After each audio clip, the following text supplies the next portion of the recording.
各位观众，我们今天跟着邮轮来到了意大利西西里岛的另外一个城市，叫做墨西拿。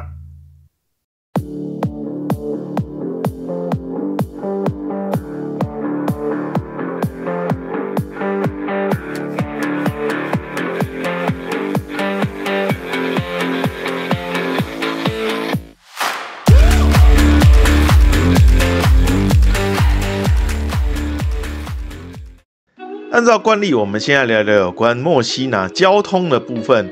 我们的邮轮呢，从热那亚出发之后，先经过了罗马，然后到了那不勒斯，然后那不勒斯离开之后呢，来到了意大利南部的墨西拿。我相信大部分人对墨西拿应该是很陌生的才对哦，甚至是第一次听说这个城市的名字。如果把意大利半岛比喻为一双靴子，然后西西里岛为一颗足球的话呢，墨西拿的位置刚好就是靴子踢到足球的那个点啊，然后它的实际位置是在这儿，所以墨西拿是跟意大利的本土隔海相望。那如果你也跟我一样是搭邮轮到墨西拿的话呢，你的邮轮应该会停靠在这儿啊。然后呢，整个墨西拿其实并不大，应该是说它很小啊。最重要的那个景点呢，叫做墨西拿的主教座堂。从邮轮码头呢走到这个主教座堂，说真的非常快啊，不用10分钟就可以走路走过去啊，6分钟。你看 Google Map 显示6分钟就能走到，所以其实在墨西拿这边是可以用徒步步行的方式来进行游览。那除了墨西拿的主教座堂之外呢，还有一个这个 La Torre 什么什么马卡什么这个景点哈，这个我也不会念，很抱歉。然后这里呢，并不是一个什么建筑，它是一个拍照的地方。我们可以用走路的方式从邮轮的码头，大约走25分钟，23到25分钟左右就可以走到这。这个地方比较远，而且这个地方需要爬山。但是呢，这个地方的风景非常非常的好。我放一个图要给大家看就知道，就这里是一个非常非常好拍照的地方。然后大家可以从这个上面呢，很多观光客、很多游客会从这个平台 Google Map 上面显示的没有那么清楚啊，但是我的影片里面有，它可以去拍这个墨西拿的城市的景色，非常非常的漂亮。当然，除了用走路的方式之外，你也可以去搭墨西拿这个城市里面的小火车啊，像这边其实就有，就那种观光的车啊，他们这个观光车也会停在这儿。这个地方也蛮推荐大家可以来这边走走逛逛。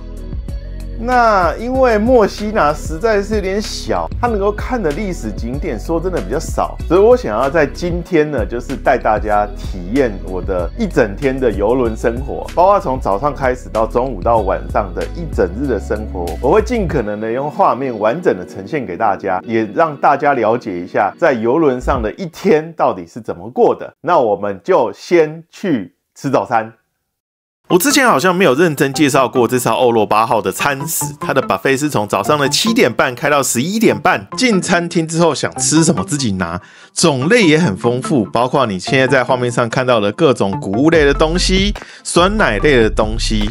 那既然来到了意大利邮轮，披萨是一定会有的，然后炒蔬菜也是必不可少。当然也有饭啊、面啊之类的东西。拍摄的这天居然还看到炒米粉，接着有一些熟食类的东西，还有各式各样的蛋类的制品，炒蛋、水煮蛋、荷包蛋，各式生菜沙拉也很常见。想吃多少就拿多少的水果，然后是面包类的食物，更多的面包，有更多的面包，真不愧是在欧洲啊，满满的面包。最后来到甜点控的区域。各种蛋糕、甜点、小点心，喜欢就拿，别客气。那你问我最喜欢什么呢？我还是最喜欢现煎欧姆蛋啦，上面再弄一些番茄酱，再拿一些米粉，简单的解决我们这顿早餐。吃完早餐之后呢，通常我就会回到我的房间去拿我的随身背包，然后接着就准备要出去外面探险啦。要出船外面呢，你就跟着这个 Exit 的标志走，它会引导你出船的那个门在什么地方，因为有时候它每天开的门可能会不一样，但是它都会有这个标志引导你该怎么走，反正就一直跟着这个 exit 走就对了。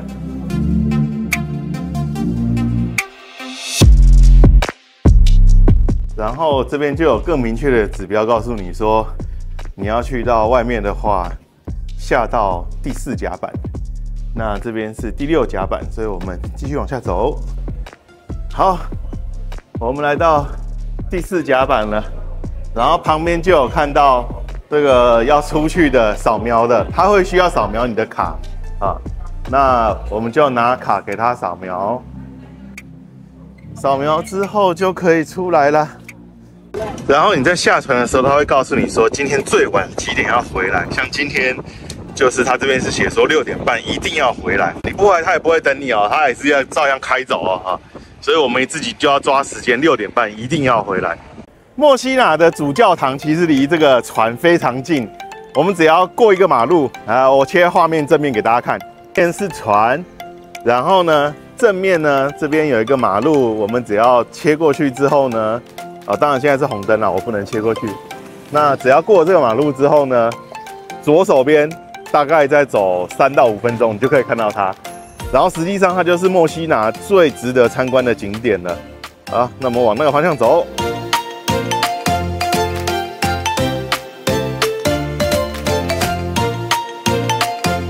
耶，看到什么拍什么。好啦，其实大家走过来就会看到它了。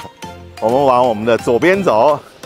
根据刚刚前面的警卫所讲的，往左边走，大概走5分钟就可以看到它，非常的轻松。天哪，像我在巴勒摩跟在罗马这2天，我都走了10几公里，看样子。Hello， 耶 ，Hello， 耶。这边的人也很热情。我在巴勒摩跟罗马都各走了10几公里，没想到在这边只要走5分钟就到了。走一走，我看到右边有他们的油桶，他们的油桶呢是红色的，跟台湾的绿色油桶相对的就比较不一样了。啊，桌上居然还有墨西拿的地图，就绝对没有先套好招啊！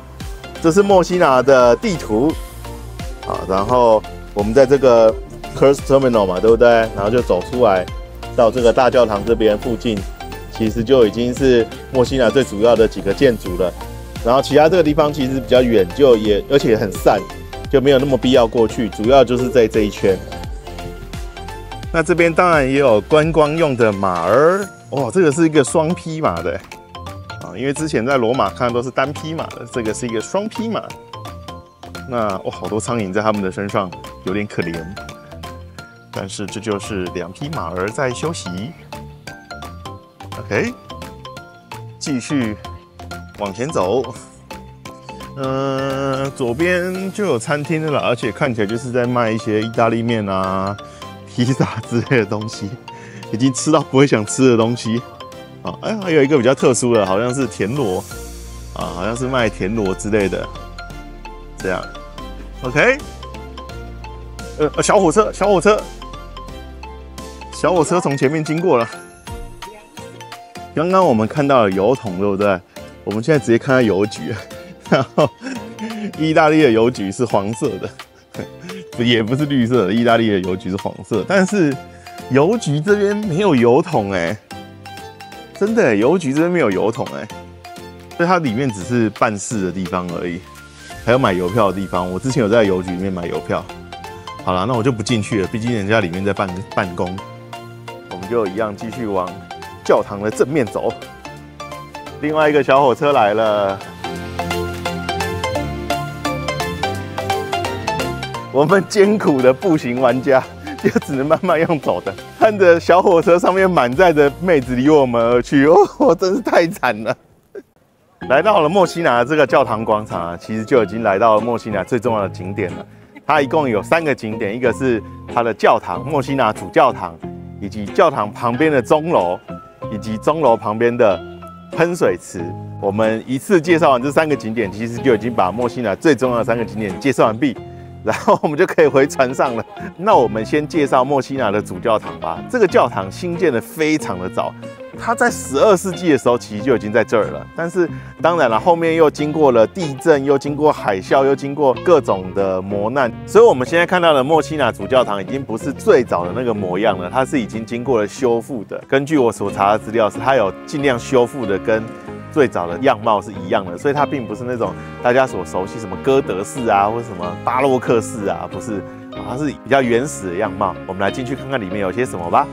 在这里就不得不提一下，墨西拿其实蛮惨的，前后一共被摧毁了3次。第一次是西元1783年的地震，这个地震呢，并非只有震了那么一下，而是陆陆续续的震了2年啊，1200多次的余震，整个墨西拿当时被夷为平地。那这个地震呢，也催生出了欧洲的第一部防震法规。第二次呢，则是著名的墨西拿地震，这个地震也是南欧有史以来记录过最惨的地震，发生于1908年的耶诞节过后的几天。规模7.5，然后震央呢是在墨西拿的海峡上，是在海里面。那墨西拿又更靠近这个震央。地震过后呢，掀起了12公尺高的巨浪，横扫整个海岸跟直冲市区，整个墨西拿又被夷为了平地。当时的墨西拿主教也被埋在主教座堂底下，5天后才幸运的活了出来。这次的地震呢，使墨西拿大约上升了7.5万人。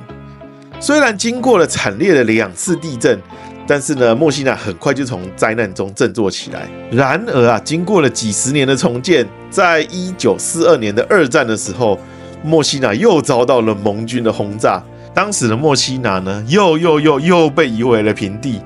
墨西拿的主教座堂及当时的钟楼都被摧毁，因此现在看到的主教座堂以及周边的很多建筑，都是依靠遗留下来的图纸，一点一点的重建，慢慢的重建回来的。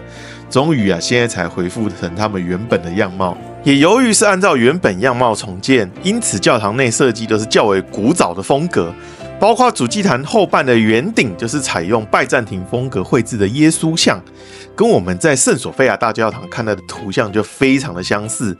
教堂的天花板则是几何图案的罗曼式风格，跟大家比较熟悉的捷克、奥地利的网状拱顶又不一样，跟巴洛克式的拱顶也不一样，跟德国新教堂的大圆拱顶也不一样。那我们看了这么多教堂，这些差异呢，就是让人觉得特别的有意思的地方。在主教堂的旁边，这个呢，则是墨西拿的天文钟，它也很高哦。它没有布拉格天文钟或是史特拉斯堡天文钟那么出名，但是来这边的游客呢，会在正午12点的时候爬上这个天文钟的最上面，然后等待它敲钟。在12点敲钟的时候呢，那上面会有4个金人在上面旋转，然后我们就可以去拍相关的画面。然后我有去问他说，如果要爬这个钟的话，需要多少钱？他是说自己爬要5欧。在教堂跟天文钟的旁边呢，有另外一个景点啊，这是一个喷水池。那这个喷水池呢，是由米开朗基罗的学生，叫什么名字我一下记不起来了，就有那个学生所制造的啊。那这个喷水池代表什么呢？因为大家知道早期并没有干净的用水系统，你可能就是打井水啊，或是河水，那我就直接喝了，然后就很容易生病嘛。制造这个喷水池的这个学生呢，还规划了墨西拿整个水的供应系统。墨西拿也是整个西西里岛最早能够有这个系统的城市。哎呀，这边很抱歉，因为当时录音的失误，这边整段都没有录到声音。但是我当时是想说，既然都走出来了，这么早回邮轮有点可惜。刚刚小火车上好多美女啊，我也想跟美女一起搭小火车，于是我就跑去搭观光小火车啦。但是没想到的是，没有等到美女上来的都是老太太呀，真是太惨了。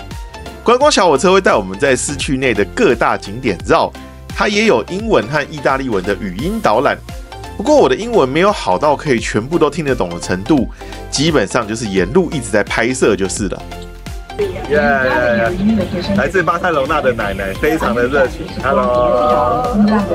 哇，我们现在正在逐渐的上坡，然后可以远远的看到海了。我猜等一下应该可以从最上面看到整个墨西拿的全景。哇，另外一个可以更清楚看到我们的船的一个地方，还有整个墨西拿的全景。哇，这边好漂亮啊！哦，然后他有放我们下车，太好了！放我们下车5分钟，然后我们就可以在山上拍这个绝美海景。我的天，真的好漂亮啊！这边光是这个海景就值得了。那个方向就是我的船 MSC 的欧罗巴号，超级大的船。你看旁边的建筑没有一个比它高的。那我正前方的金色人像呢，也是一个墨西拿的代表建筑。它并不是一个灯塔哦，它是一个金色的人像。就是你要进墨西拿的港，这下面是它的港口嘛。你要进墨西拿的港，你都必须要经过它，所以其实它也是非常具知名性。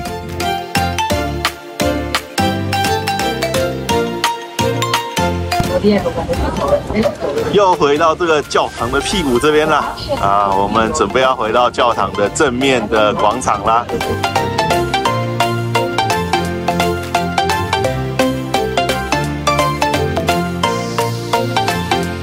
结果没有跟妹子坐到同一车，算了，还跟隔壁的奶奶混得很熟。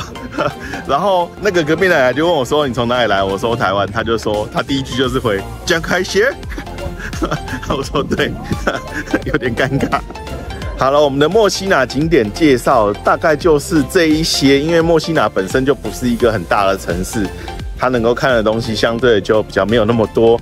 但是今天的一日行程还没有结束，我们接着回到船上去，然后看看船上还有什么东西可以玩。现在时间下午3点半，我们从墨西拿的市区回来，然后在房间检整完毕之后呢，来去看看这个餐厅，buffet餐厅现在有什么可以吃。现在既不是午餐时间，也不是晚餐时间啊，我也好奇它有什么可以吃。那我们来去看看。哇哦，所以它的午餐是从下午1点到晚上5点。都算作午餐，所以现在仍旧是午餐时间，所以现在3点半一样是属于午餐时间。那我们来去吃午餐。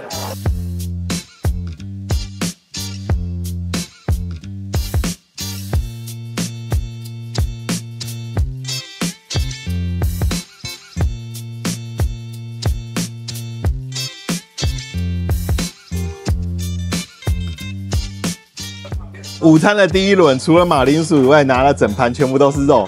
那接下来还会再去拿一些蔬菜，但是我先把这些肉吃完。正常来说，你不会那么早回到船上来吃午餐，那是因为今天墨西拿的城市比较小。如果是在平常比较大的城市，像是罗马或者是我即将要去的巴塞隆纳啊，它都是一个比较大的城市的情况下，只是不会回到船上吃午餐的。那当然，如果你选择不下船，你就在船上。直接在船上爽的话呢，反正船上这些buffet餐厅是随便吃，不用钱，所以各有各的选择。然后我觉得都不错，都蛮好玩的。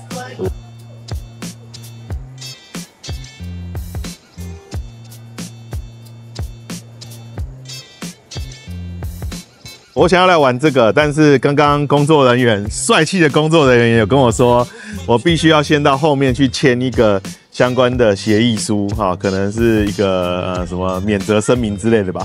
送交了那个表格之后呢，他就会给你这个手环，然后只要有这个手环呢，就能够玩这些刺激的设施啊，包括等一下我要去玩的那只蛇，以及后面的这一大堆滑水道。Is this safety or? Yeah, safety. Okay. Otherwise, we don't do it. Okay, what should I do? Feet inside. Oh, feet inside. All the way. Yes. Okay. Have the leash. Yes. You push yourself and lay down. Yeah, push myself. Yeah, later. Lay down. Oh, lay down, lay down. Oh. Ciao. Oh. 这，超快！等一下。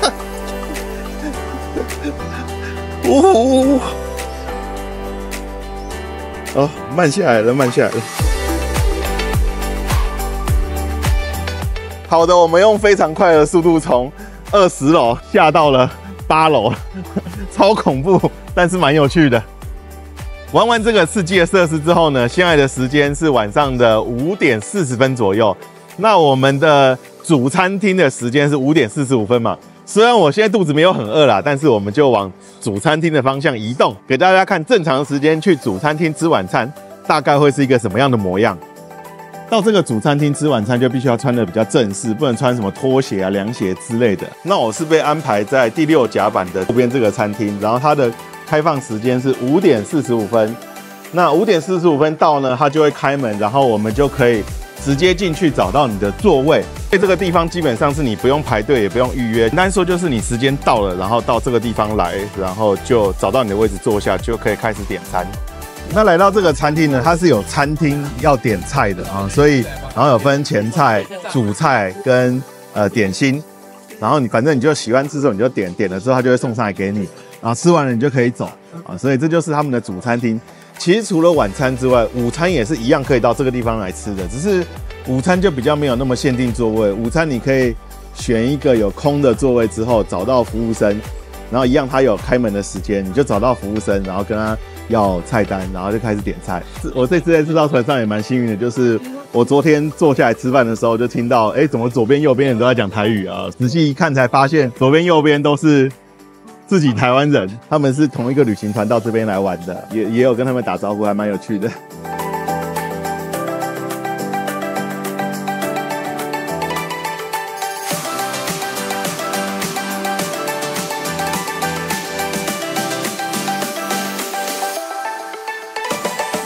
那吃过晚餐之后呢，现在是晚上的7点左右，我们的船正在慢慢的离开墨西拿这座漂亮的城市。今天一整天的墨西拿的记录也到这边就告一个段落咯。接下来晚上的时间，你可以去看剧，然后你还是可以去游泳，然后你也可以去唱歌，然后也到处有地方有人在跳舞，无论你在主甲板或者是在舞厅里面，都有人在跳舞，或者是你想找一个安静的酒吧喝一个酒。也都是 OK 的，每个人喜欢的方式不一样，我就不继续拍下去啦。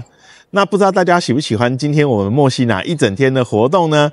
接下来我们要前往地中海一个小小的岛屿，叫做马耳他。那下一集我们就介绍马耳他这座小城市。那也邀请大家继续关注我的频道，一起跟着我的镜头探访地中海的美丽城市咯。那我们下一周影片见 ，See you next week， 拜拜。